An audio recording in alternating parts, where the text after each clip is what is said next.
over the agenda and some learning objectives. We're going to share a land acknowledgement. We'll do a logic model check-in briefly where we'll do some poll questions and just get a taste or temperature for where everybody's at with logic models. Some of the learning objectives today are around the what is a logic model, the why do we want to create one, and then the how do you create a logic model. At the end, we'll do an exercise where we go into breakout groups. We'll review a logic model together. That's when we get a chance to all talk and have a discussion and ask questions. And then we also have additional resources at the end of this slide deck, which we won't go through them all because there's a ton, but we will share the slide deck out with folks at the, after the webinar, so everyone can have access to those resources. Next slide.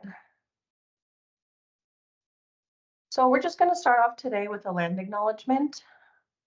Every community owes its existence and vitality to generations from around the world who contributed their hopes, dreams, and energy to making the history that led to this moment. Some were brought here against their will, some were drawn to leave their distant homes in hope of a better life, and some have lived on this land for more generations than can be counted. This session is presented today on the traditional lands of the Multnomah, Wasco, Cowlitz, Cathlamet, Clackamas, bands of Chinook, Tualatin, Kalapuya, Malala, and many other tribes who made their homes along the Columbia River, creating communities and summer encampments to harvest and use the plentiful natural resources of the area. Please take a moment to consider the many legacies of violence, displacement, migration, and settlement that bring us together here today.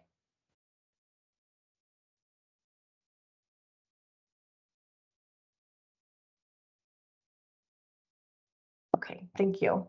Next slide, please. So now we're going to jump into introductions, and for time's sake, and since we have so many folks here today, which we're like really excited about, we're going to have everybody do their introductions in the chat. So if you could just introduce yourself with your name, your pronouns, your organization, and the indigenous lands that you are on. If you're not sure which lands you are on, you can enter your location at the web address there, which we'll also put into the chat. And if you click on that, then it brings you to a great website that has a ton of information and resources. I don't think I properly introduced myself, so I'll go ahead and do that now. My name is Roxanne Marcillo. I use she, her pronouns. I'm a research associate with CORE, which is the Center for Outcomes Research and Education. And I actually currently live in Arizona. So I am on the lands of the Yavapai, Apache, and Hohokam. But as we said earlier, I think most of us are in Oregon. So that's why we acknowledge those indigenous lands earlier. And we just want to say that land acknowledgement alone is not enough. It's just a starting point, and we do invite you to ask yourselves, how do I plan to take action to support Indigenous communities? We do have a couple examples of actions that you can take on your own, or maybe you can share this with your organization. But essentially, we think it's just a really important starting point. And we have, as I said, throughout this whole entire slide deck, we'll have a bunch of resources available. And so when we share this out with folks, if there's anything that's like a embedded link, you'll have access to those resources that are embedded in any of the slides. And thanks everyone for starting to share your introductions in the chat. We're excited to have you here. I think I'm going to go ahead and pass it off now to my colleague Claire, and we're going to go ahead and start that logic model check-in. Thanks. Hi, I'm Claire Devine, she, her pronouns. And yeah, we just kind of wanted to do a check-in with everyone, do a couple of polls to see where people are at with logic models, kind of how they feel about them, how often that they've used them.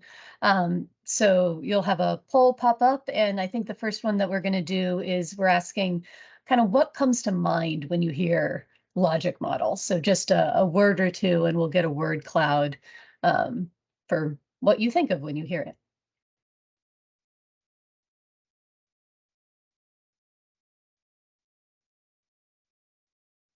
a good one to start.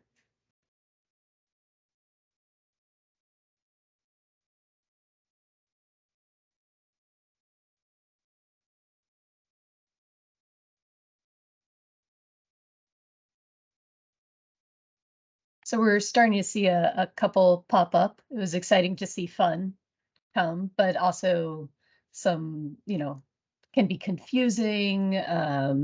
Also, it's about the process and the outcomes, telling a story. Um, got a couple of confusing with it. People are mentioning the strategy and the information that it gives, the structure. Interesting and exciting, which is good. Hopefully this webinar will reinforce that part. Cool. So yeah, you can just kind of see from what everyone's putting in, there's a whole different range of kind of how people feel about the logic models, kind of ranging from, having it be a little confusing to having it be really meaningful and telling a story. And our hope is that the three sections that we have in today's webinar will, help reinforce some of these things and help address some of the parts that people might still want to learn about. I think we have another poll, or actually we have two more. So the next one should be, it disappeared on my page, but whether or not you've ever done a logic model before, I think.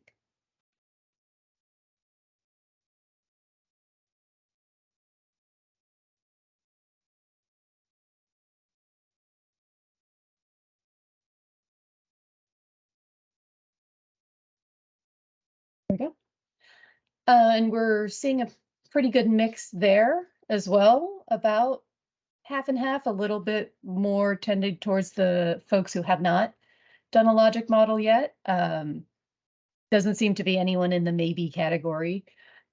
So yeah, for those of you who have not done a logic model, we can go over some of the details in today's webinar. For those of you who have, hopefully some of the additional stuff around why you would make it and the different ways that you can use it will be helpful. And then we have a third poll, which is asking for those folks who have done one, once you created it, did you ever look at it again? Did you ever, kind of use it for anything again?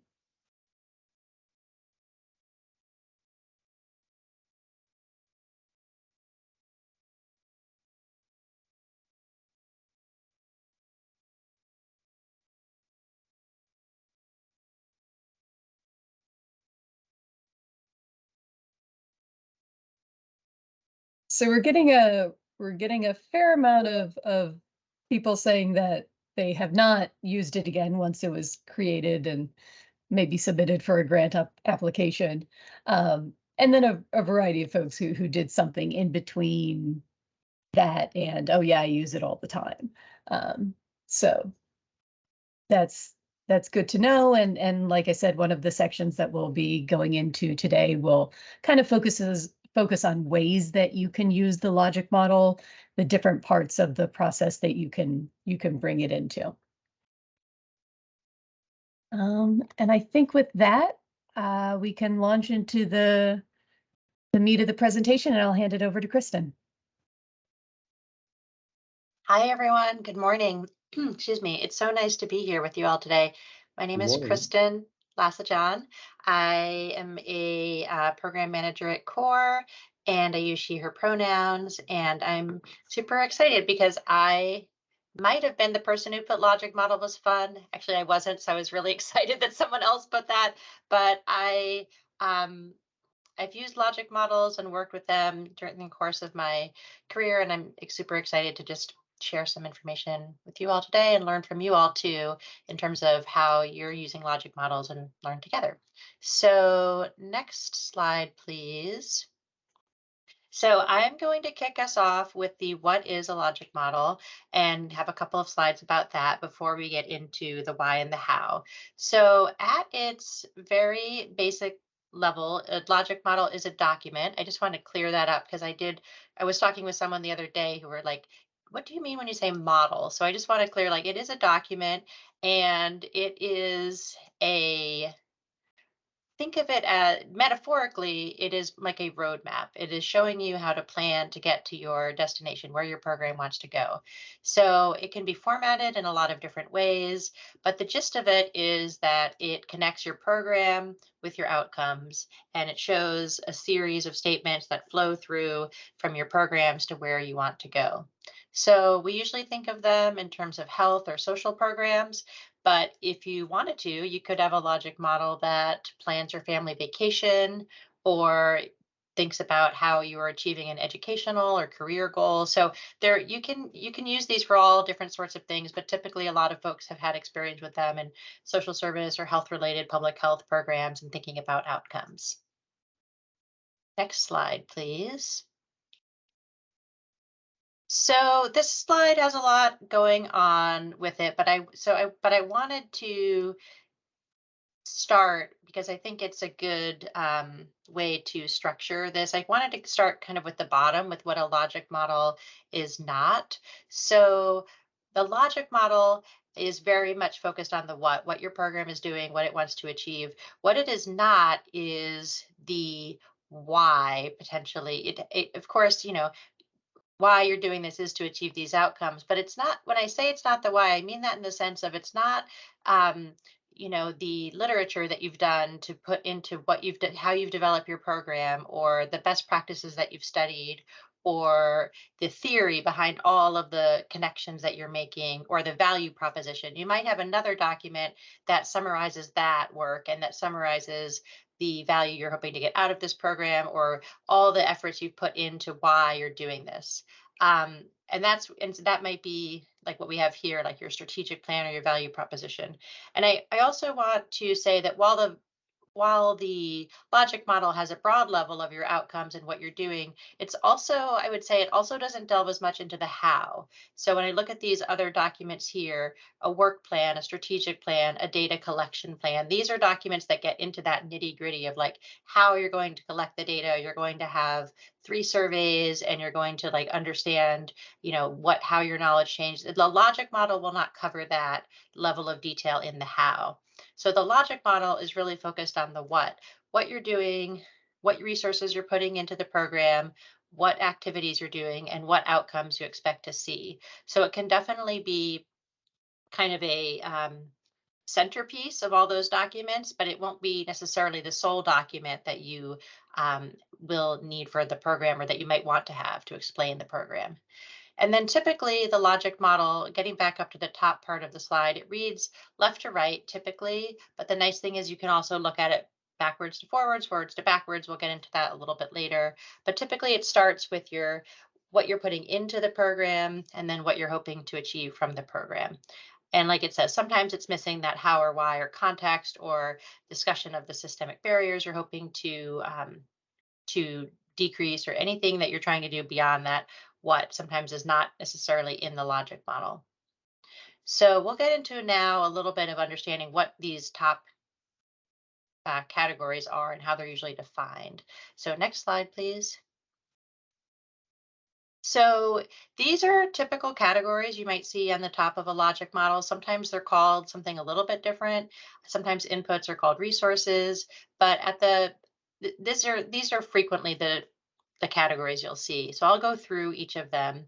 Inputs are the resources that go into the project, what we invest in the project. So examples of inputs are maybe grant funding, materials, a curriculum, people, FTE, partnerships.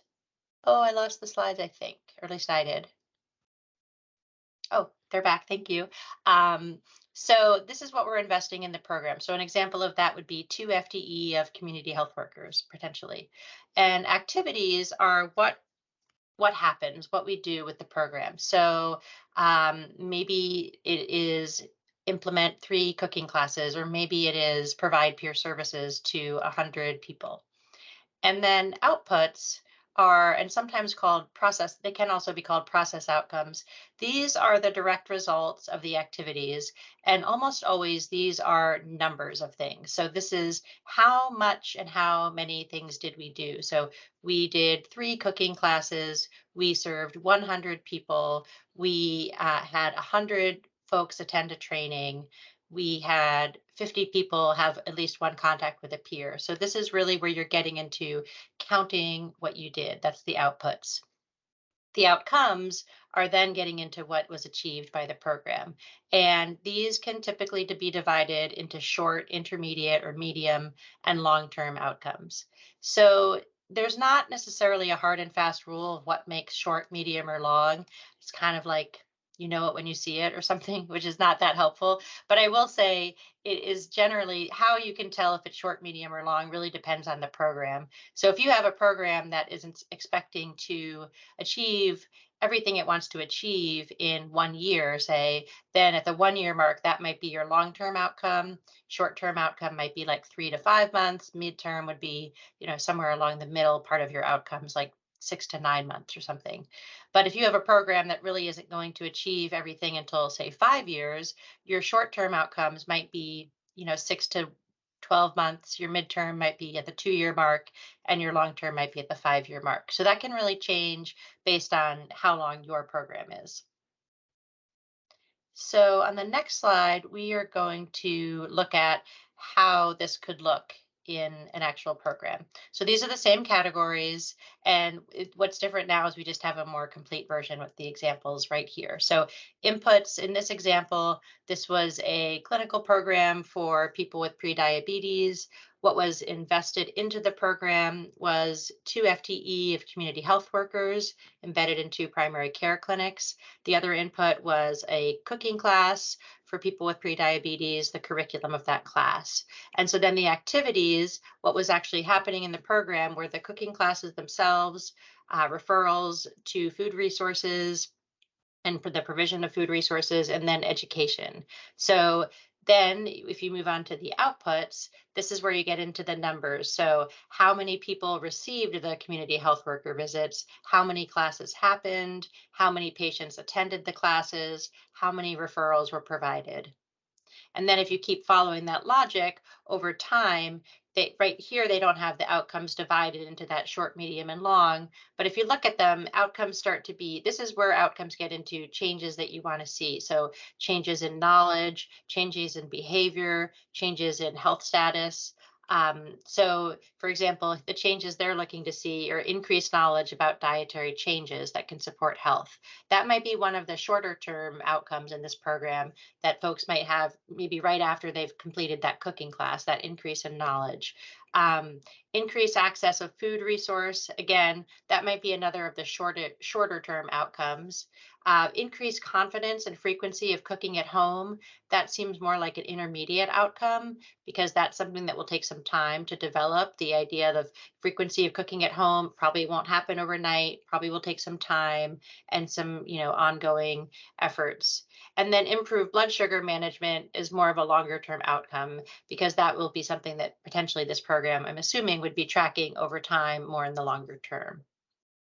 So that's like the very quick overview of what is the logic model and what are the categories that typically go into it. And we'll get more into, I think in the next section, why the heck do we do this thing, and what are the benefits it could offer, how are the different ways to use it. But before we did that, we wanted to ground everyone in these definitions and kind of what the what is. So now I will turn it over to Roxanne. Is that right? I hope I got that right. Yep, that's right. Perfect. I'm Okay. taking over now for a little bit. So yeah, as Kristen said, we're going to talk a little bit about why it's useful to develop a logic model. I think most of us agree that like when thinking about logic models, we're like, why? Why do we want to do it? Why do we need it? Maybe we've tried to do this within our organization or programs before, and we've heard, people say like, why are we doing this? So we figured it could be really useful to talk about the why a little bit more in depth. Next slide. So why is it useful? Again, we have a bunch of bullet points up here. We wanted to bring a bunch of information together so that if you are having a conversation with folks at your organization, you could say like, here are some really good reasons why this is useful. I'm not going to dive into these on this slide specifically because coming up, I'm going to go a little bit deeper into everything, but we just wanted to have them all in one place. So you can use this as a quick resource. And this isn't an exhaustive list either, but we do just want to acknowledge that there is a lot of work that goes into developing a logic model, and we know that not everybody is a fan, but sometimes it can feel very academic, but it's truly an important exercise and can really add value to your programs. So just want to say that up front. And clearly you all agree because you're all here trying to learn about them. So we appreciate that. Next slide.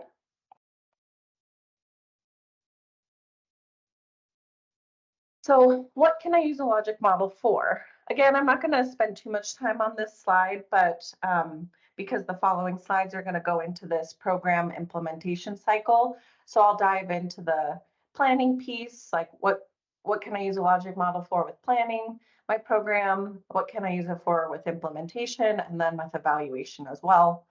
I do want to point out, though, at the bottom of the slide, we have this specific communication needs. And logic models can really be a great communication tool that you can either use internally with other folks at your organization. It could be folks that are working on the program directly, or even just other departments maybe, or you can share it out with other programs at your organization. And then you can also share it externally with your funders or maybe community members that are interested. So it can be useful as an orientation tool to really explain like how the program works. And internally, it can help you define different roles. For advocacy purposes, it can justify why the program works, and it can help explain to others how resources are being used. And it's just a simple visual that can really communicate the program in a very straightforward way for people.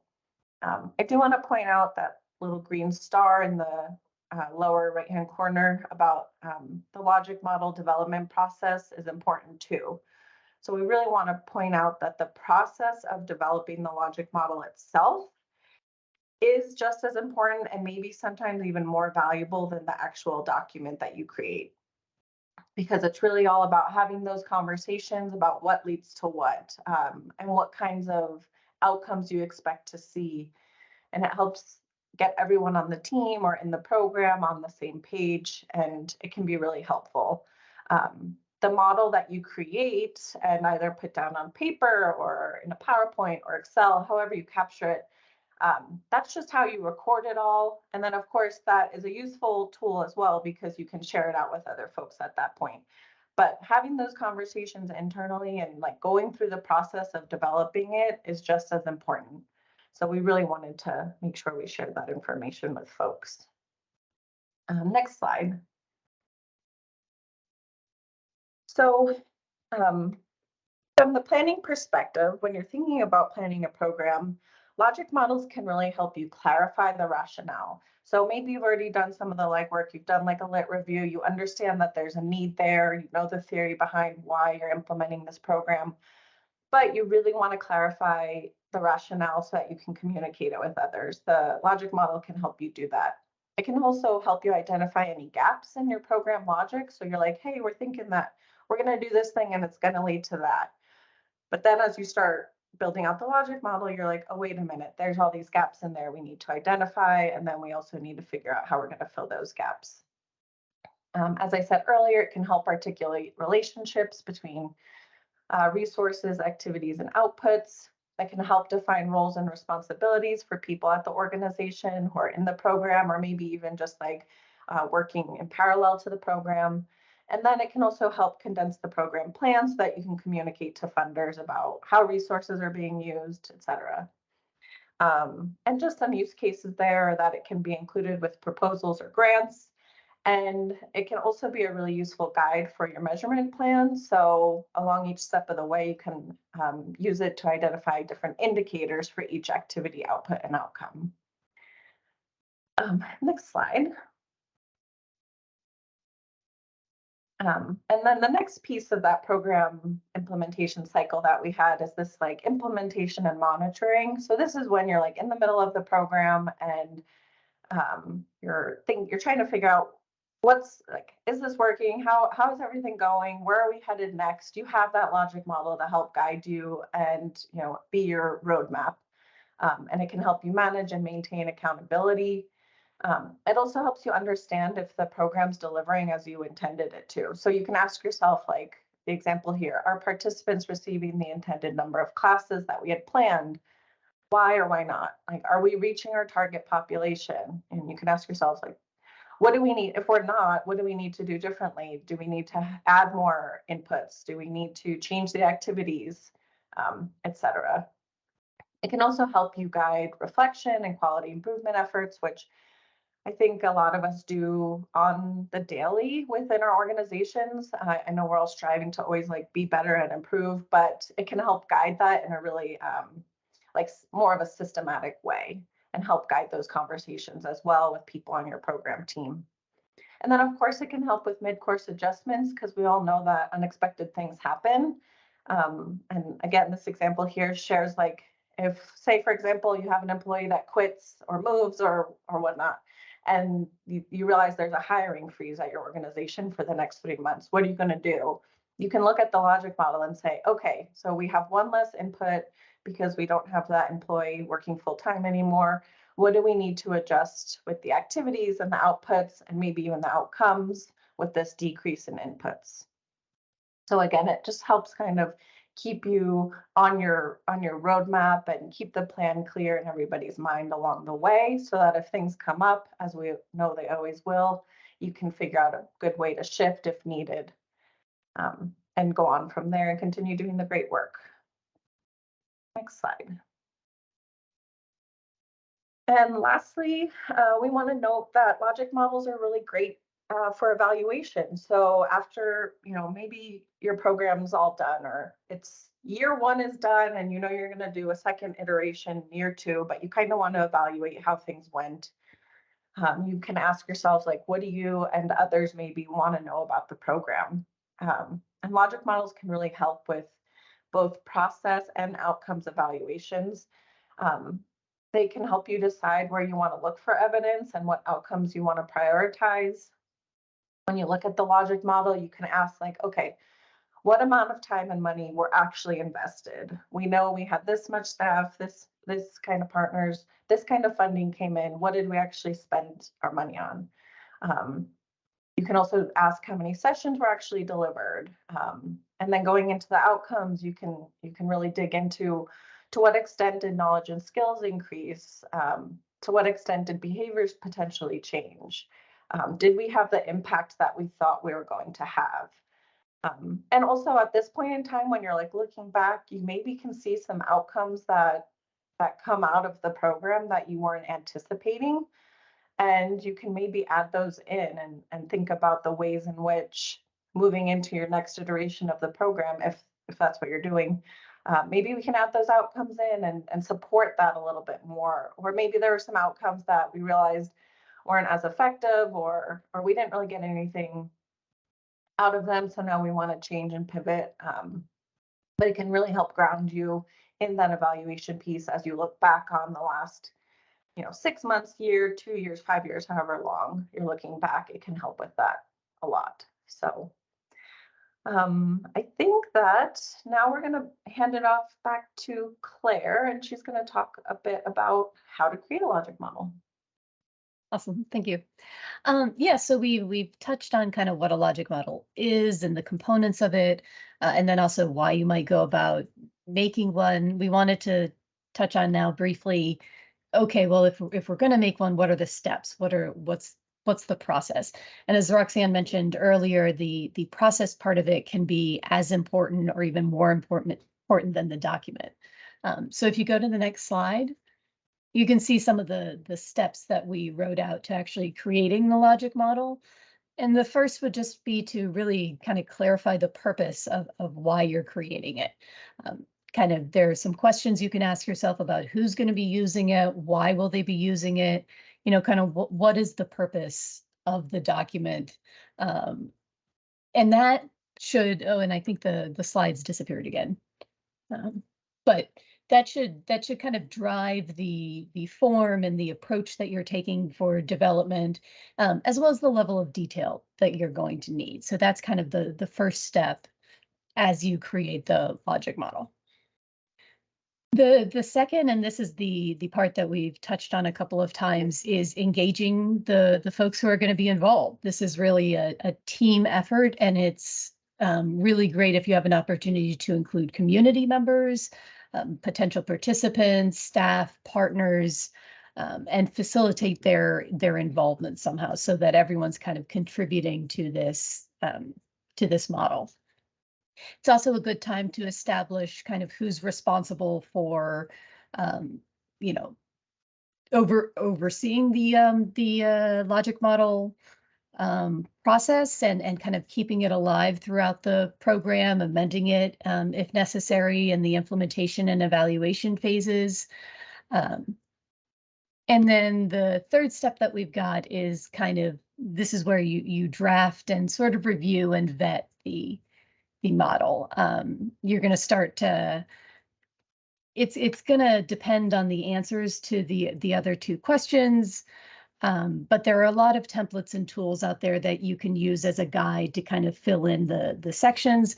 And it's also a matter of preference. Some people like to kind of start at the small and move out. What are our resources? What are the activities? And based on that, you can start filling in the outcomes. And some people prefer to move in the other direction. Okay, well, here are the outcomes that we know we want. Based on that, what are our activities? What are our resources? So it's kind of a matter of personal preference, but there are a whole bunch of templates that you can get, and there are some resources at the end of this slide deck that will hopefully help direct you. And then finally, just logic models are living documents. They're going to change. We've talked about that a little bit in the kind of the implementation and evaluation, seeing where things are moving in different directions or where there are outcomes that you didn't expect. So just to revisit and update it. You can go to the next slide. As I mentioned, one of those steps that was engaging people who are involved.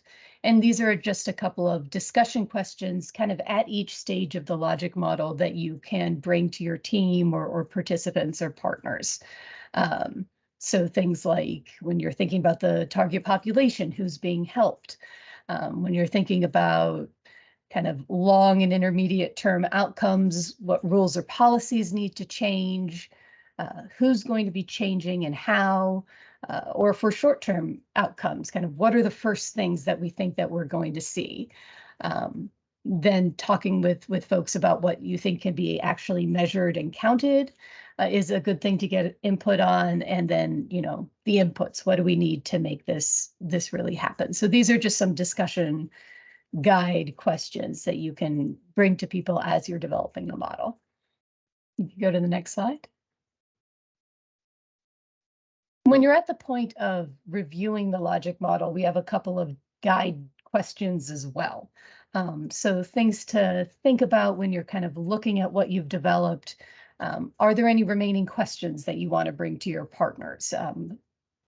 Also, a good thing to look at is kind of where are the assumptions that we're making in this, when we look at this model. And that's not necessarily a negative thing. There's always going to be some assumptions, but looking at, okay, well, what are we assuming about the problem or situation that exists? What do we think our participants' motivations or preferences or behavior are going to be? And just kind of establishing what those are, because if you don't see the outcomes you expect or things like that, it's a good way to look and say, okay, well, maybe this was the reason that we saw that.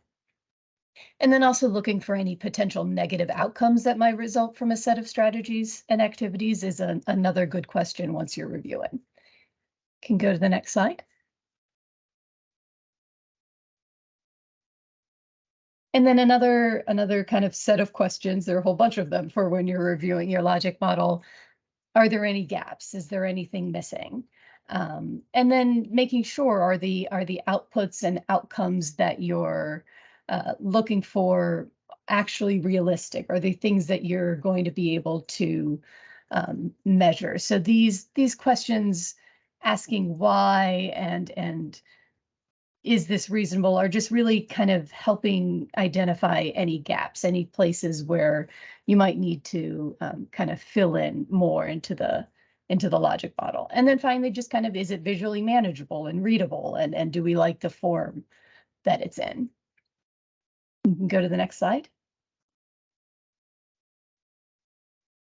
And finally, we just wanted to kind of reemphasize that logic models really are, they're built on this logic of the one thing kind of builds into another. And so when you have your logic model draft and you're looking through it, it can help to kind of use as a tool this sort of if-then statement thing. If you're moving from kind of the resources all the way to the outcomes, if I have these resources, then I will be able to do these activities. And if I have these activities, then we expect we will be able to get these outputs, and then we'll be able to get these outcomes. So that's just a way to kind of review everything. Everything should ideally kind of flow through the process.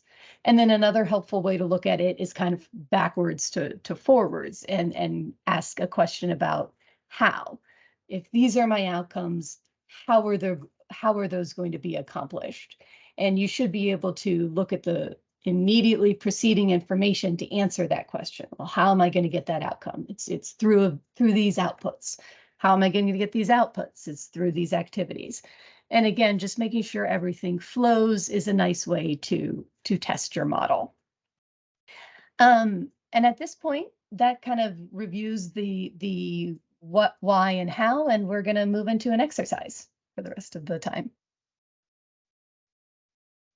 Thanks, Claire. Excuse me. Yeah, we are going to split into some breakout groups, and within each group, folks will review 2 logic models that are in the next couple slides. So 2 kind of different examples of real live logic models. And when we'll consider the elements that we shared in that reviewing your logic model slide. So what do folks like about these? What do you not like? Can we follow the logic? Thinking about things like perspective and assumptions that are being made, and is how the visual looks, is it relatable and readable, things like that. So we will be in those groups for about 15 minutes. And then, as is the magic of breakout groups, we will get magically brought back to this big